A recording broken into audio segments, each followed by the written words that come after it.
Hi, I'm Brenda, and you're listening to the Little Kingdom Warriors podcast, where we help our kids discover God through play.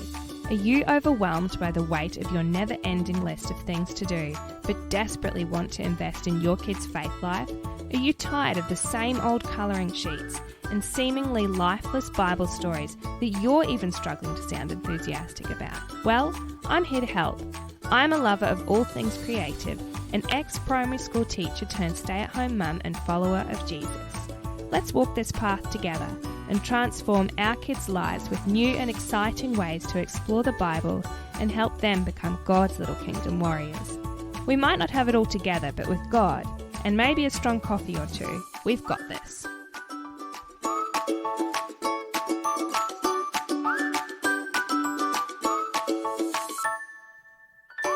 Hey everyone, and welcome to my very first episode where we will be digging into why I started Little Kingdom Warriors and a little bit about me. So to begin with, I am a wife to my husband Danny. I'm a mum of 2 kids, my eldest Lily, who is 3, turning 4 soon in December, and my little boy Hugh, who will be 2 in late January. So before I became a mum, I was teaching. I was mainly in primary school with 10 and 11-year-olds for just over 4 years. We currently live in the Sunshine State, which is otherwise known as Queensland in Australia. You might notice that I've got a little bit of a funny accent, so I feel like I need to explain that. I was born in Australia, but we moved to England when I was 8 years old, and then we returned to Australia when I was in grade 9. And for those of you who are unfamiliar with the Australian school system, that was when I was about 14 years old. And we've been here ever since. My mum is from South Africa, my dad is English, and I'm the eldest of 4 kids, so we've got a little bit of all of the world in our family. I always knew that I wanted to be a mum, but unfortunately we struggled with infertility for about 2 years. And then when I finally did fall pregnant, I actually had a miscarriage.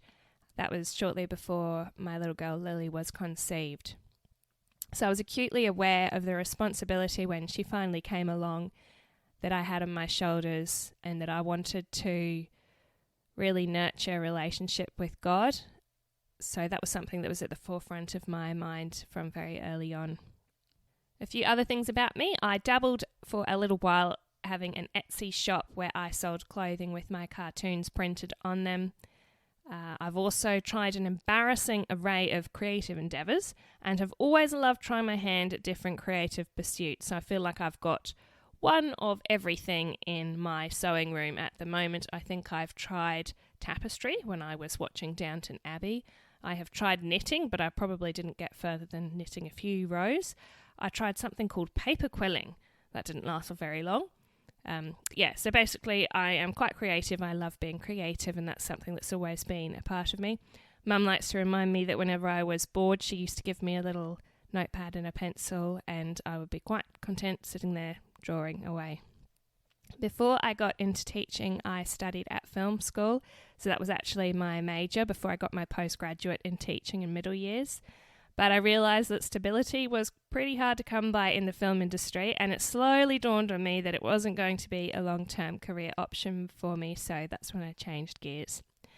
I'm actually really loving being a full-time stay-at-home mum. I feel like it's an absolute privilege that my husband has enabled me to be at home with the kids, and I certainly don't take that for granted. It definitely has its days where it's pretty hard and pretty full-on, but I really enjoy it, and I wouldn't change it for the world.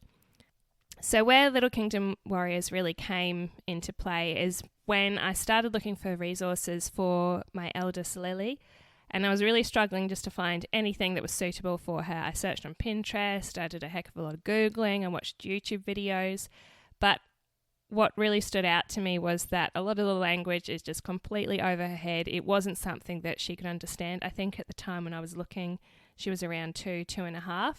So I started having a look at something that you may or may not know of. It's called small world play. And it's this idea where you can create little small worlds that are themed, that the kids can really get involved in. They can create all sorts of different things like a construction theme or under the world theme. So we started getting into that. And then I thought, well, why don't I apply this to some of the Bible stories or the Bible concepts? And something that I remembered from my childhood we used to go to a little Anglican church in England, in West Sussex, where we were living at the time. And one of my fondest memories in that church was around Easter time. There was this gorgeous little Easter set up. And as it got closer and closer to Easter Sunday, they had the little hills there in the place set up. And then on Easter Sunday, Jesus wasn't on the crucifix anymore. He was in the tomb, and this little stone had been rolled away. And it just really captured my attention. It really just brought it to life for me, actually seeing it, physically seeing it. And I think it's so hard often for kids just to be able to get meaning from just a written text or just a spoken thing. But if you can show them it, if they can touch and feel and play with the little different pieces that make up the Bible story, it can just really come to life for them. So then I started thinking, well, I wonder if there's anything like that online. And I had a look, and there really wasn't.